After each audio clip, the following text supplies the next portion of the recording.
अच्छा, तो ये है असम के माजुली द्वीप पर हमारा एक छोटा सा नजरिया।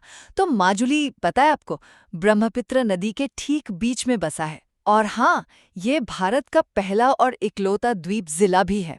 क्यों खास है?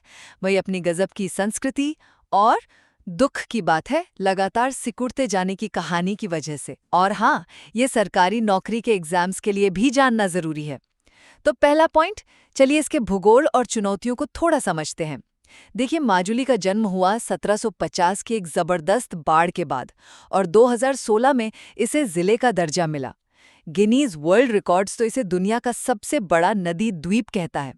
हालांकि कुछ और दावे भी हैं, पर चिंता की बात क्या है? वो ये कि नदी के कटाव ने इसका साइज, जो कभी 1300 वर्ग किलोमीटर था, घटाकर अब सिर्फ 880 कर दिया है।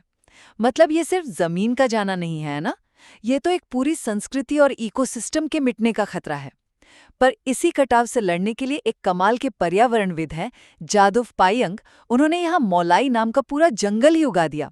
और हाँ, 2004 से ये यूनेस्को की वर्ल्ड हेरिटेज की टेंटेटिव लिस्ट में भी है। अच्छा, अब दूसरा पॉइंट, माजुली की सांस्कृतिक विरासत को समझिए।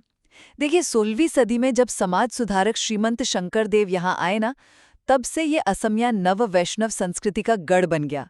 ये एक तरह का भक्ति सुधार आंदोलन था। उन्होंने यहाँ सत्र स्थापित किए, मतलब मठ जैसे केंद्र। और एक बड़ी खास बात, यहीं पर शंकरदेव और उनके शिष्य माधवदेव की वो ऐतिहासिक मुलाकात हुई थी, जिसे मणिकांचन संयोग कहते हैं, मतलब सोने और मणि का मिलन।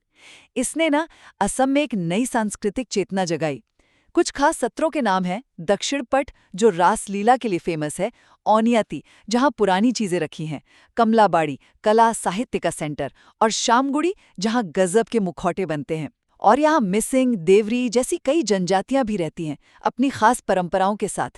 तो कुल मिलाकर माजुली भारत का एक बहुत कीमती सांस्कृतिक केंद्र है, और हाँ, देश का इकलौता द्वीप जिला भी, जो अपने अस्तित्व के लिए गंभीर लड़ाई लड़ रहा है। ऐसे ही और जानकारी भरे एपिसोड्स के लिए कीर्ति टेक को फॉलो या सब्सक्राइब करना बिल्कुल न भूलें।